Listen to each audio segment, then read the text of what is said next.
অবশেষে ছাগলকাণ্ডে আলোচিত জাতীয় রাজস্ব বোর্ডের সাবেক সদস্য মতিউর রহমান ও তার স্ত্রী সাবেক উপজেলা চেয়ারম্যান লায়লা কানিজকে গ্রেপ্তার করা হয়েছে। মঙ্গলবার দিবাগত রাতে রাজধানীর বসুন্ধরা এলাকা থেকে তাদেরকে গ্রেপ্তার করে ডিবি পুলিশের একটি দল। বিষয়টি নিশ্চিত করেছেন ডিএমপির মিডিয়া ও পাবলিক রিলেশনস বিভাগের উপকমিশনার মোহাম্মদ তালেবুর রহমান। তবে কোন মামলায় তাদেরকে গ্রেপ্তার করা হয়েছে তা এখনো স্পষ্ট করে বলেননি তিনি। গত বছর কোরবানের জন্য ঢাকার মোহাম্মদপুরের ছাদিক এগ্রো থেকে ইফাত নামের এক তরুণের ১৫ লাখ টাকা দামের ছাগল কেনার ফেসবুক পোস্ট ঘিরে মতিউর রহমানকে নিয়ে সোশ্যাল মিডিয়ায় আলোচনা সমালোচনা শুরু হয়। তারও আগে ছাগল কিনতে গিয়ে সাংবাদিকদের সঙ্গে কথা বলেছিলেন ইফাত। ধানমন্ডির বাসায় ঈদের দিন ছাগলটি কোরবানি দেওয়ার কথাও বলেছিলেন তিনি।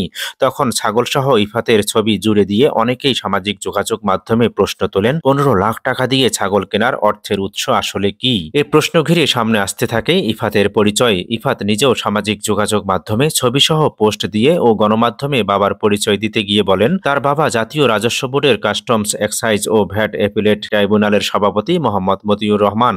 ইফাতের বাবার পরিচয় ধরে অনেকে প্রশ্ন তোলেন, একজন সরকারি কর্মকর্তার ছেলের বিপুল ব্যয়ে কোরবানির পশু কেনার সামর্থ্য হলো কি করে? অবশ্য ছাগলটি ইফাত শেষ পর্যন্ত কেনেননি বলে দাবি করেন ছাদিক এগ্রোর কর্ণধার মোহাম্মদ ইমরান হোসেন। বিভিন্ন গণমাধ্যমে তিনি বলেছেন, ইফাত শুধু ১ লক্ষ টাকা দিয়ে ছাগলটির বুকিং করেছিলেন, তবে অবশিষ্ট মূল্য পরিশোধ করে ছাগলটি তিনি আর নিয়ে যাননি। বিষয়টি নিয়ে ইফাতের বক্তব্য এসেছে গণমাধ্যমে। তার দাবি, ইমরান হুসাইনের সঙ্গে ঘনিষ্ঠতার সূত্রে তার অনুরোধে ছাগলটি নিয়ে প্রচারের জন্য এত দামের কথা বলে পোস্ট দিয়েছিলেন তিনি। এরপর মতিউর রহমান এই আলোচনায় ঘি ঢেলেছেন ছেলের পরিচয় অস্বীকার করে। একটি টেলিভিশনের প্রশ্নের জবাবে তিনি দাবি করেন, মুশফিকুর রহমান ইফাত নামে কেউ তার ছেলে বা আত্মীয় নয়। এমন কাউকে তিনি চেনেন না এ পর্যন্ত। তার একটি ছেলে, তার নাম তৌফিকুর রহমান। এরপর ইফাতের পরিচয় ও পারিবারিক ঠিকুজি নিয়ে ফেসবুকে নানা মন্তব্য আসতে থাকে। ইফাতের সঙ্গে মতিউর রহমান এবং পরিবারের অন্যান্যদের ছবিও প্রকাশিত হতে থাকে একে একে। এক পর্যায়ে সামনে আসেন ফেনী ২ আসনের সাবেক সংসদ সদস্য নিজামুদ্দিন হাজারী। একটি টেলিভিশন অনুষ্ঠানে তিনি দাবি করে বসেন, ইফাত তার মামাতো বোনের সন্তান আর মতিউর রহমানই ইফাতের বাবা। ওই সংসদ সদস্য বলেন, ইফাত এনবিআর কর্মকর্তা মতিউর রহমানের দ্বিতীয় পক্ষের স্ত্রীর ছেলে। মতিউর রহমানের প্রথম স্ত্রী লায়লা কানিজ লাকি ছিলেন শিক্ষা ক্যাডারের সাবেক কর্মকর্তা। সরকারি চাকরি ছেড়ে তিনি নাম লেখান রাজনীতিতে।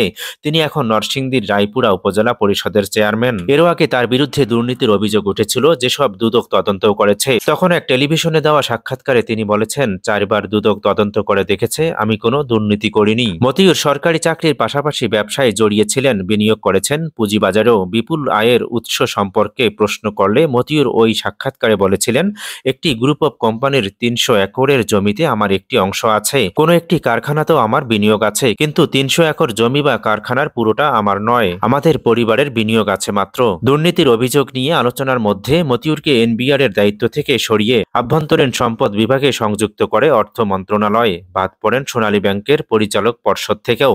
এরপর দুদকের আবেদনের পরিপ্রেক্ষিতে মতিউর পরিবারের সম্পদ ক্রোকের নির্দেশ দেন আদালত।